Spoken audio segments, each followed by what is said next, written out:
Hello friends, welcome to our story podcast. Let's begin the story. The Doctor's Word by R.K. Narayan. People came to him when the patient was on his last legs. Dr. Raman often burst out, "Why couldn't you have come a day earlier?" The reason was obvious, visiting fee 25 rupees, and more than that, people like to shirk the fact that the time had come to call in Dr. Raman. For them there was something ominous in the very association. As a result, when the big man came on the scene, it was always a quick decision one way or another. There was no scope or time for any kind of wavering or whitewashing. Long years of practice of this kind had bred in the doctor a certain curt truthfulness. For that very reason his opinion was valued. He was not a mere doctor expressing an opinion but a judge pronouncing a verdict. The patient's life hung on his words. This never unduly worried Dr. Raman. He never believed that agreeable words ever saved lives. He did not think it was any of his business to provide comforting lies when as a matter of course nature would tell them the truth in a few hours. However, when he glimpsed the faintest sign of hope, he rolled up his sleeve and stepped into the arena. It might be hours or days, but he never withdrew till he wrested the prize from Yam's hands. Today, standing over a bed, the doctor felt that he himself needed someone to tell him soothing lies. He mopped his brow with his kerchief and sat down in the chair beside the bed. On the bed lay his dearest friend in the world, Gopal. They had known each other for 40 years now, starting with their kindergarten days.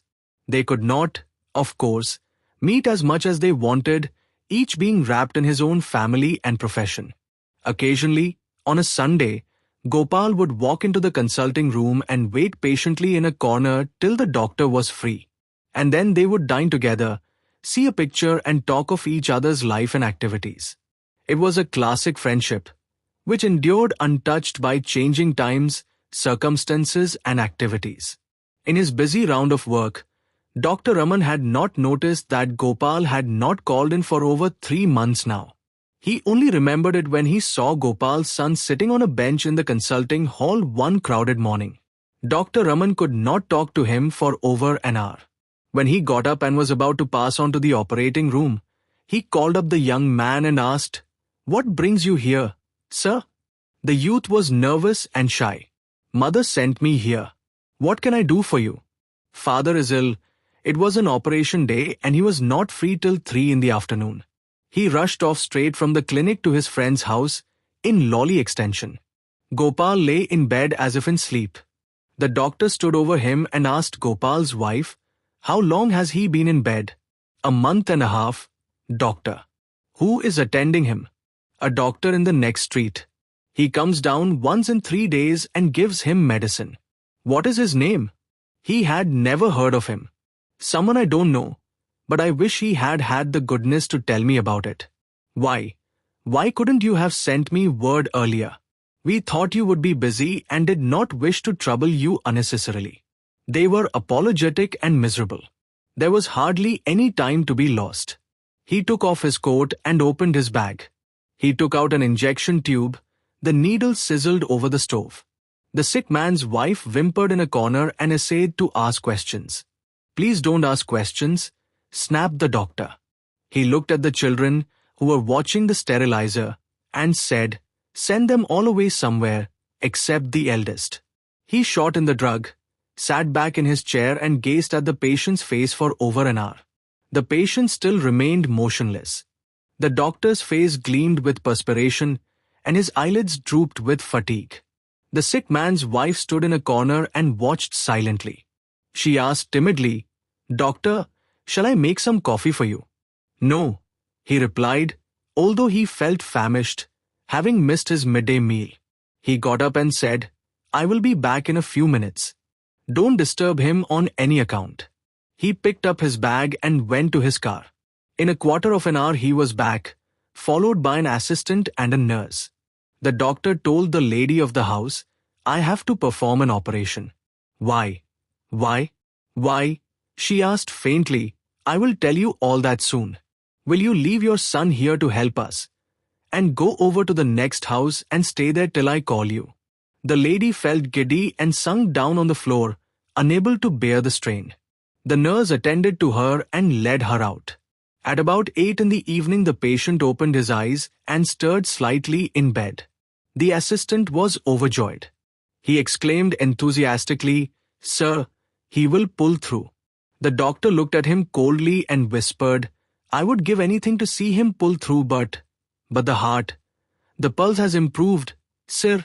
Well, replied the doctor. "Don't trust it. It is only a false flash-up, very common in these cases." He ruminated for a while and added, "If the pulse keeps up till 8 in the morning, it will go on for the next 40 years. But I doubt very much if we shall see anything of it at all after tonight." He sent away the assistant and sat beside the patient. At about 11, the patient opened his eyes and smiled at his friend. He showed a slight improvement. He was able to take in a little food. A great feeling of relief and joy went through the household. They swarmed around the doctor and poured out their gratitude. He sat in his seat beside the bed, gazing sternly at the patient's face, hardly showing any signs of hearing what they were saying to him. The sick man's wife asked, "Is he now out of danger?" Without turning his head, the doctor said, "Give glucose and brandy every 40 minutes. Just a couple of spoons will do." The lady went away to the kitchen. She felt restless. She felt she must know the truth, whatever it was. Why was the great man so evasive? The suspense was unbearable. Perhaps he could not speak so near the patient's bed. She beckoned to him from the kitchen doorway. The doctor rose and went over. She asked, "What about him now? How is he?" The doctor bit his lips and replied, looking at the floor, "Don't get excited. Unless you must know about it, don't ask now." Her eyes opened wide in terror. She clasped her hands together and implored, "Tell me the truth." The doctor replied, "I would rather not talk to you now." He turned round and went back to his chair. A terrible wailing shot through the still house. The patient stirred and looked about in bewilderment. The doctor got up again, went over to the kitchen door, drew it in securely and shut off the wail. When the doctor resumed his seat, the patient asked in the faintest whisper possible, "Is that someone crying?" The doctor advised, "Don't exert yourself. You mustn't talk." He felt the pulse. It was already agitated by the exertion. The patient asked, "Am I going?" "Don't hide it from me." The doctor made a deprecating noise and sat back in his chair.